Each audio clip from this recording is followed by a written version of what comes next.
Bora para duas histórias bem loucas de vingança. Primeiro vamos falar sobre aquele ex-amante que deu a louca e roubou um roteiro de filme. Depois, uma traição de um brother do trampo que se vingou com vírus e denúncias. Bora para o vídeo. Me vinguei do meu ex-namorado por roubar meu roteiro de filme. Meu ex-namorado era casado com uma garota mimada, uma filhinha do papai que conseguia tudo o que queria do pai, incluindo um dos empregados muito atraentes dele, com quem ela eventualmente se casou. De acordo com ele, quase que o pai dela o obrigou a se casar com ela. Ela engravidou e o ameaçou destruir se ele não marcasse uma data de casamento, e eles se casaram imediatamente. Curiosamente, ela sofreu um aborto logo após o casamento. Por muito tempo, meu ex tinha a sensação de que ela mentiu e contou a todos que estava grávida só para que o pai a obrigasse a se casar com ele. Ele desejava nada mais do que alcançar a fama e a riqueza e ser um dos homens mais poderosos do mundo, assim como seu sogro, que tinha muito dinheiro, muitos filhos e um filho favorito, além de um verdadeiro poder. Ele sonhava muito, mas infelizmente não tinha o que era preciso. De alguma forma, ele sempre acreditava que tinha. Meu ex-namorado era tão iludido quanto ambicioso. Ele não tinha nenhum talento real e era mediano em inteligência. Eu sabia que a esposa dele sabia disso, mas deixei ele escapar com isso, porque ele era incrivelmente bonito, e não apenas atraente, mas lindo. Ele tinha um corpo perfeito, o tipo de corpo pelo qual muitos homens trabalham duro, mas ainda assim não tem nem perto do ideal, um rosto perfeito, uma dentição perfeita, e ele também sabia conversar bem. Foi isso que me atraiu nele, e tenho certeza que isso também atraiu a esposa dele. Eles se conheceram na empresa do pai dela no aniversário dele. Ela havia acabado de chegar ao país e foi diretamente ao escritório do pai para desejar-lhe um feliz aniversário, quando viu o homem mais bonito de todos. Foi assim que ela o descreveu em uma entrevista para uma revista depois do casamento deles. Ele disse que ela se aproximou dele e perguntou o nome dele, e ele contou a ela. Ela se apaixonou perdidamente por mim desde então, brincou ele. Quando começaram a namorar, ela fez de tudo para fazê-lo se casar com ela, mesmo que ele tivesse muitas dúvidas, assim como a mãe dele. A mãe dele estava cética sobre ele casar com a filha de um homem famoso e poderoso, pois eles não tinham muito dinheiro. A mãe dele era uma diretora de escola aposentada. Meu ex me contou que a mãe dele o alertou muitas vezes que a família da esposa o trataria como um interesseiro e que eles nunca o respeitariam. Isso foi ainda pior porque ele trabalhava para o pai dela. No entanto, ele se recusava a ouvir. Ele disse que estava apaixonado por ela, mas na verdade ele só queria o dinheiro dela. Veja bem, meu ex tinha muitos planos e metas, ideias que ele acreditava que o tornariam um homem rico e poderoso, o homem que ele sempre quis ser. Ele sempre dizia que precisava apenas de dinheiro para financiar esses planos, precisava de fama e dinheiro para provar a si mesmo e a todos os outros que ele tinha o que era necessário. O que ele não estava realmente dizendo era que ele queria ser rico e poderoso para se livrar da esposa e da família dela. O dia em que o conheci no restaurante onde trabalhava, ele estava jantando cedo com seu sogro, a madrasta da esposa e a esposa dele. Embora ele parecesse muito bem, ele parecia desconfortável à mesa, havia algo nele que estava fora do lugar. Ele tinha o olhar de alguém que não se sentia confiante em estar naquela mesa, alguém que não se sentia pertencente. Olá, é um prazer tê-lo jantando em nosso restaurante. Vou cuidar de você esta noite, eu disse enquanto o observava lutar para não olhar para mim. Não quero me gabar, mas sou uma mulher muito bonita. Sempre fui elogiada por minha beleza na escola e até mesmo quando trabalhava no restaurante. Não era incomum que os homens me paquerassem, até homens casados que vinham comer com suas esposas e filhos. Eu sempre os ignorava, porque nunca consegui me relacionar com um homem casado. Mas meu ex era alguém por quem eu sempre tive uma queda, desde que seu rosto se tornou público por namorar a filha de um produtor popular de filmes e séries de TV, senti uma atração insana por ele. Até mesmo secretamente acreditei que a esposa dele não o merecia. Sim, ela era rica e fazia parte de uma família influente, mas ela não era bonita de jeito nenhum. Se o pai dela não fosse tão rico, ela seria uma mulher bastante comum. Ela tinha traços bastante simples para uma garota nascida em uma família rica. Apesar de seus caros produtos de cuidados com a pele, roupas e acessórios de designer, ela não aparentava isso. Seu rosto, não importava quanto maquiagem ela usasse, nunca parecia bonito. Mas ela era rica e tinha uma presença dominante, então todos adoravam, assim como adoravam meu ex-namorado. Ela não tinha talento, mal trabalhava e tinha irmãos que estavam se destacando em suas respectivas indústrias, mas tudo o que ela fazia era parecer bonita e frequentar eventos sociais com seu marido, meu ex, ao seu lado. As pessoas sempre me diziam que eu não era tudo isso, e eu ria e respondia, bem, eu casei com um homem muito bonito, e eu honestamente espero que nossos filhos se pareçam exatamente com ele, ela disse em uma entrevista de TV um dia. Eles estão certos sobre você não ser tudo isso, murmurei para mim mesma enquanto assistia à entrevista. Percebi que ele estava tentando não olhar para mim. Eu me afastei discretamente e ajustei meu vestido para que ele destacasse meu busto. Isso funcionou, porque durante toda a noite eu peguei lançando olhares furtivos para mim. Em um momento, seus olhares se tornaram tão frequentes que quase foram pegos por seu sogro. Eu sabia que, se não o encorajasse de alguma forma, ele acabaria esquecendo de mim. Portanto, toda vez que o pegava me olhando, eu sorria de forma provocante e desviava o olhar. Ele entendeu a mensagem. Não era a primeira vez que eu fazia isso com um cliente. Já havia feito isso com um ator no passado. Ele estava no restaurante para almoçar com alguns colegas de trabalho, e eu notei que tinha chamado a atenção dele. Sorri provocativamente para ele, e ele voltou a me procurar. Assim como eu previa, meu ex voltou a me procurar. Nos tornamos amigos e começamos a nos encontrar secretamente. Ficávamos juntos em motéis e no meu pequeno apartamento, porque ele estava apavorado com a ideia de a esposa descobrir sobre nós. Se ele fosse pego traindo a esposa, sua carreira acabaria automaticamente. Ele ansiava por respeito e validação, e eu lhe fornecia isso. Eu o fazia se sentir amado, honrado e importante. Além disso, a diferença de classe social me deixava admirada. Ele me contava sobre as celebridades que ele conhecia e que visitavam a casa deles com frequência. Eu lhe proporcionava algo que claramente ele não recebia da esposa dele. Meu ex estava passando por um momento difícil no trabalho, porque não estava recebendo a promoção que achava que merecia. Ele tinha uma grande ideia para um filme e precisava de alguém para patrocinar. Ele não me respeita. Deveria ter avançado mais em minha carreira, ele desabafava comigo sobre o sogro dele. Um dia, ele decidiu que precisava se impor, então pediu demissão do emprego na empresa do sogro. Eu só quero fazer as coisas do meu jeito daqui para frente, ele me disse. Ele começou a pedir dinheiro para seu filme, usando as conexões da esposa e falando com os amigos dela. Você acredita que ela disse que eu estava envergonhando ela ao ligar para nossos amigos pedindo ajuda? Ele desabafou comigo. Ela quer que eu peça dinheiro para o pai dela, mas eu nunca vou fazer isso. Esse era outro problema com o qual meu ex-namorado estava lidando. Ele tinha o orgulho e o ego de um homem que já havia conquistado tudo, embora não estivesse nem perto disso. Eu o persuadi a pedir dinheiro ao pai dela para o projeto. Ele prometeu que, assim que ganhasse muito dinheiro com o projeto, ele se divorciaria e poderíamos namorar abertamente. Eu esperei pacientemente por esse momento, quando finalmente aconteceria. Meu ex me contou que o pai dela rejeitou o roteiro dele e o jogou fora. Ofereci-me para escrever um novo roteiro para ele. Eu tinha uma sólida formação em roteirização e já trabalhei para um roteirista antes dela falecer. A única razão pela qual eu não estava mais perto de realizar meu sonho era porque ainda estava economizando dinheiro para ir à faculdade e estudar escrita criativa. Garanti a ele que poderia cuidar disso. Meu ex-namorado também era roteirista, mas eu havia visto o trabalho dele, e honestamente, era abaixo da média. Eu simplesmente sabia que ele não poderia fazer isso sozinho, então entrei para ajudar, para que finalmente pudéssemos estar juntos. Ele me contou a ideia para o filme, e discutimos o que poderia ficar e o que não era necessário. Percebi por que o pai dela estava tão cético, porque meu ex não fazia ideia do que estava fazendo e era muito teimoso para remover partes desnecessárias. Após muitas idas e vindas, concordamos com a trama, e eu comecei a trabalhar.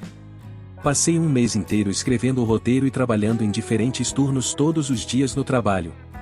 Quando finalmente terminei o roteiro, entreguei a ele, e ele passou para o sogro, que ficou muito impressionado. O acordo que tive com meu ex era que ele me incluiria nos créditos do roteiro. Até planejamos dar entrevistas em que mentiríamos sobre trabalharmos juntos no roteiro, mas não ter feito nada sexual ou gostar um do outro enquanto ele ainda era casado. Estava ansiosa para ver o que o futuro me reservava. Ele me mostrou o roteiro compilado, e meu nome estava lá como roteirista, assim como o dele e o do editor que ele contratou. O sogro dele decidiu liberar os fundos para o filme, mas ele precisava colocar tudo em movimento, desde a escolha dos atores principais até o melhor assistente de direção, figurinista e tudo mais. Eu estava assistindo às entrevistas dele uma tarde, onde ele estava criando expectativa para o filme, e disse que a única informação que revelaria seriam os roteiristas. Em seguida, ele citou o nome dele e o de uma outra roteirista popular como os escritores do roteiro. Fiquei tão desolada que fui ao meu gerente e disse que estava doente e precisava tirar o dia de folga. Eu precisava de um nome famoso no projeto, alguém que fizesse as pessoas anteciparem o filme. Ele explicou: se você quer alguém tão famoso assim, por que você não a procurou desde o início? Eu respondi: bem, ela é cara, ok? Não posso pagar pelo trabalho dela. Eu disse a ela que escrevi o roteiro e precisava do nome dela nele, e ela leu e aprovou. Eu disse: ela é cara, e eu sou barato, ele disse. Foi nesse momento que percebi que meu ex não tinha me pago um centavo pelo meu trabalho. Lembro-me das noites em que meus dedos ficaram doloridos de digitar no computador e de quanto tempo e dinheiro gastei fazendo pesquisas em diferentes bibliotecas. Meu ex não tinha muito dinheiro, todo o dinheiro da esposa dele vinha do pai dela, e o dinheiro dele vinha do salário dele, que, admitidamente, não era muito para os padrões deles, mas comparado ao que eu estava ganhando, era uma quantia enorme. Ele poderia pelo menos ter me pago para valorizar o que eu fiz por ele. Meu ex reclamava da esposa e da família dela por não o tratarem bem, mas ele estava fazendo o mesmo e até pior comigo.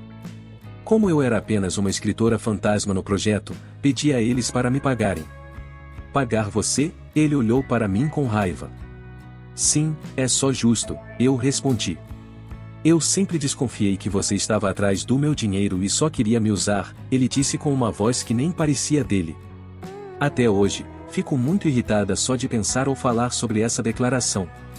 Pedi a eles para saírem da minha casa, e ele o fez.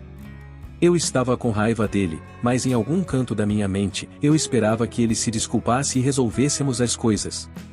Em vez disso, ele me mandou uma mensagem naquela noite me chamando de bruxa estúpida e dizendo que eu não era uma ótima escritora de qualquer maneira.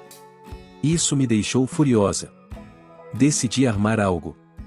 Liguei para ele e me desculpei, e ele aceitou, mas não antes de zombar de mim.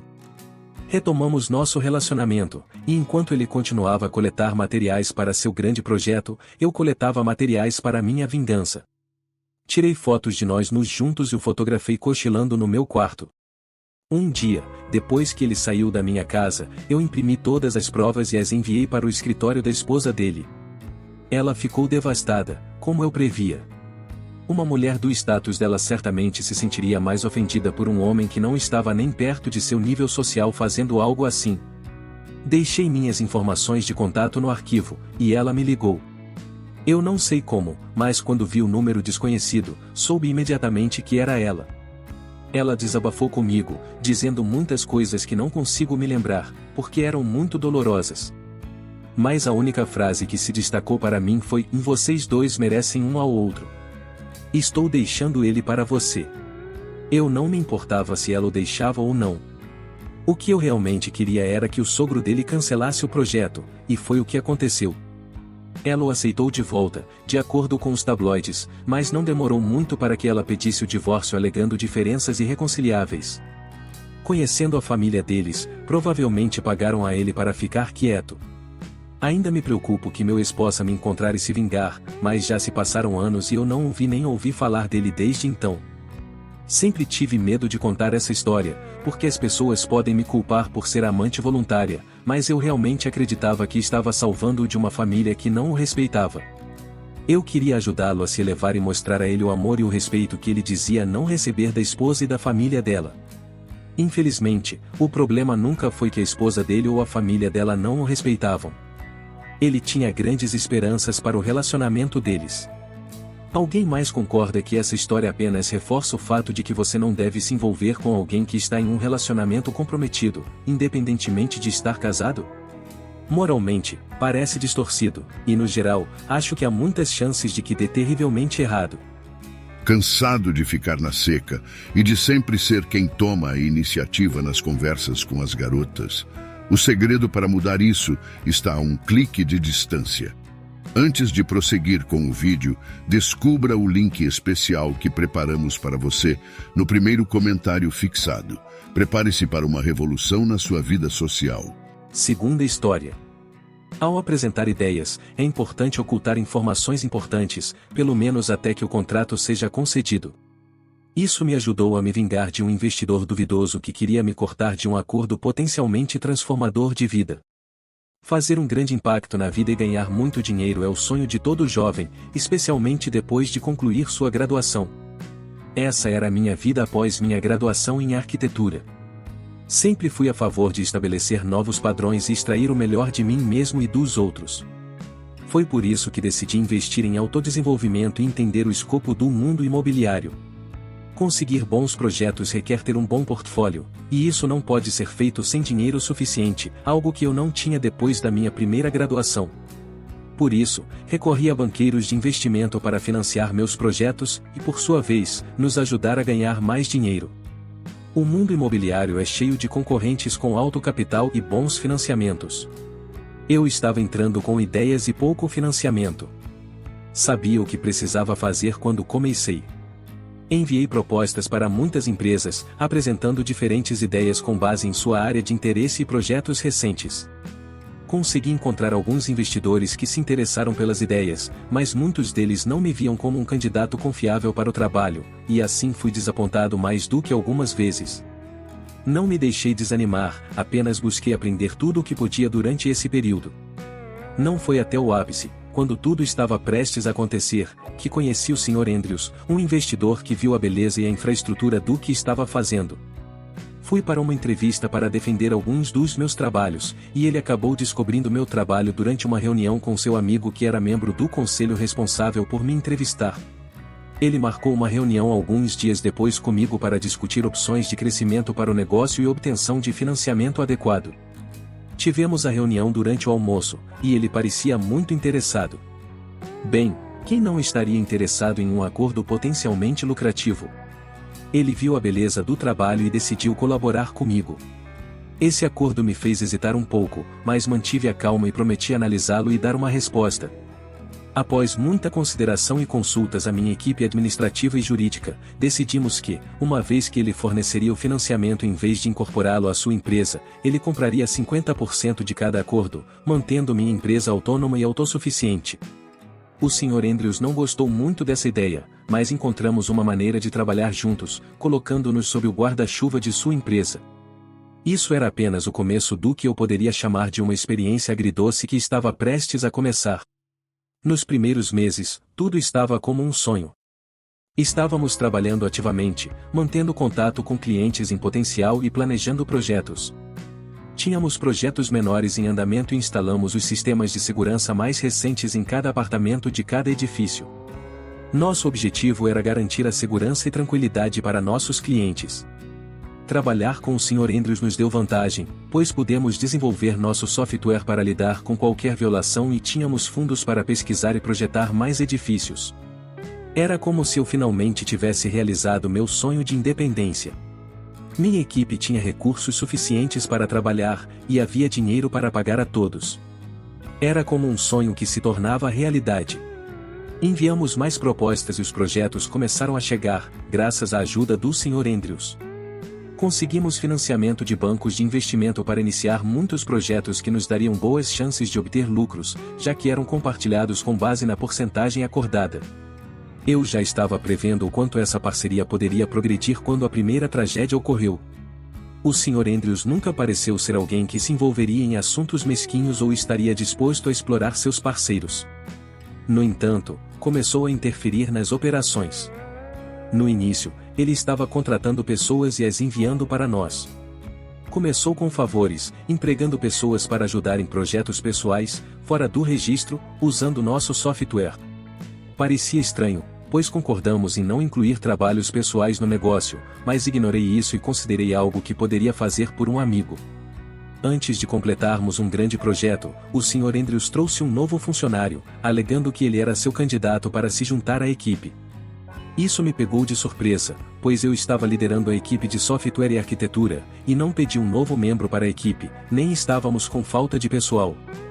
Eu me opus a isso e rejeitei a oferta, dizendo que não precisávamos de novos membros. O Sr. Andrews convocou uma reunião do Conselho de Líderes de Equipe para decidir sobre o assunto. O conselho votou a favor do novo funcionário, mas com supervisão por algumas semanas. Isso me deixou furioso, pois parecia uma tentativa de minar minha autoridade como chefe de operações e parceiro do negócio. O Sr. Andrews continuou a minar meus esforços para manter a paz entre nós, e ao longo do tempo, uma série de atividades foi realizada para enfraquecer minha autoridade na equipe.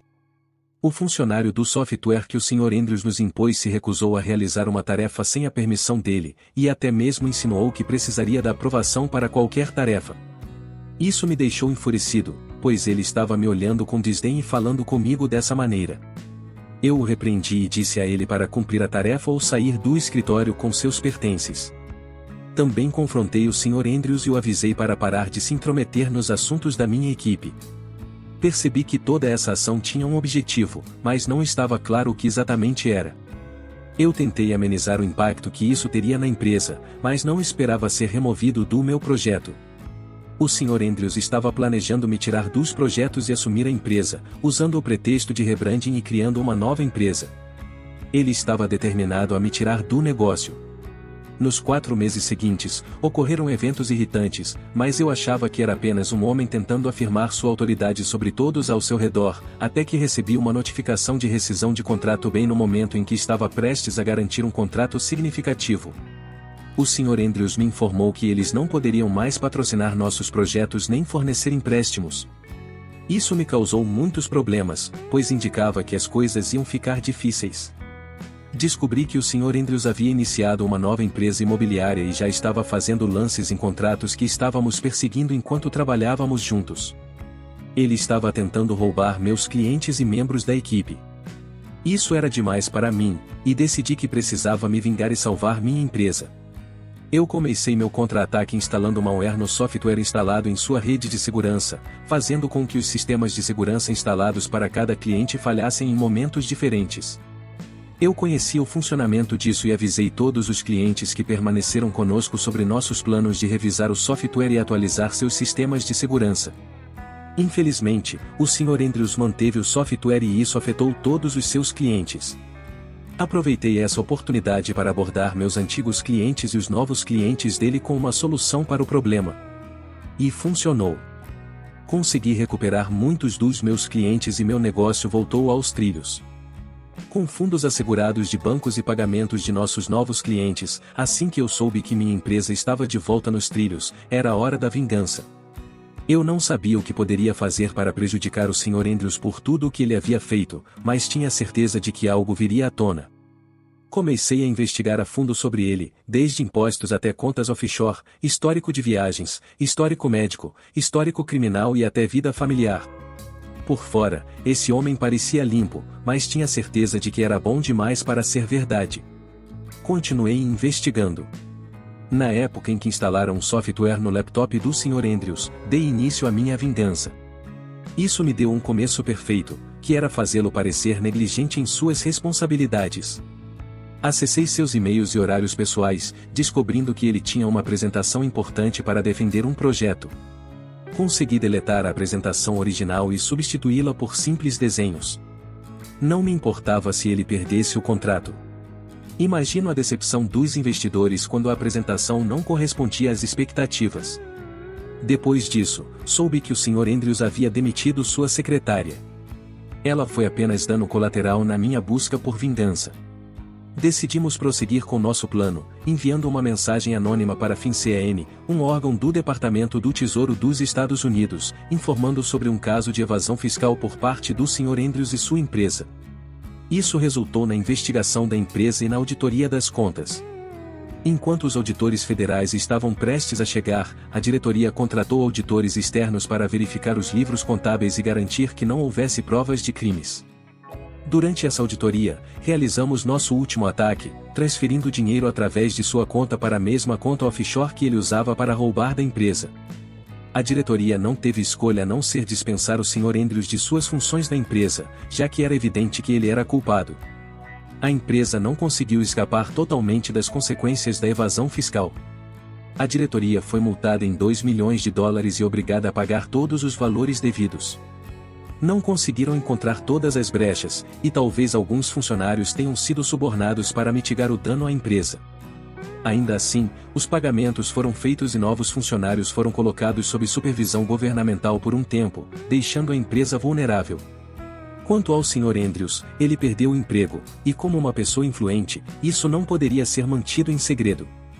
Sua imagem estava manchada, e será difícil para ele se reabilitar. Tenho certeza de que ele se perguntará até hoje o que exatamente aconteceu e por que tudo deu tão errado. No entanto, duvido que ele consiga rastrear tudo isso até mim, já que só ajudei a trazer à tona o que estava escondido. Meu negócio está crescendo, fazendo um impacto, e embora ainda não esteja onde quero, estou avançando e não vou permitir que ninguém pense que pode mexer comigo e sair impune. Obviamente, isso é um cenário de pior caso, mas definitivamente é algo a ser considerado se você possui seu próprio negócio. Ao abordar a ideia de venda, parceria ou aquisição, mesmo em uma situação em que você aparentemente terá total autonomia, é preciso ter cuidado com todas as possíveis brechas.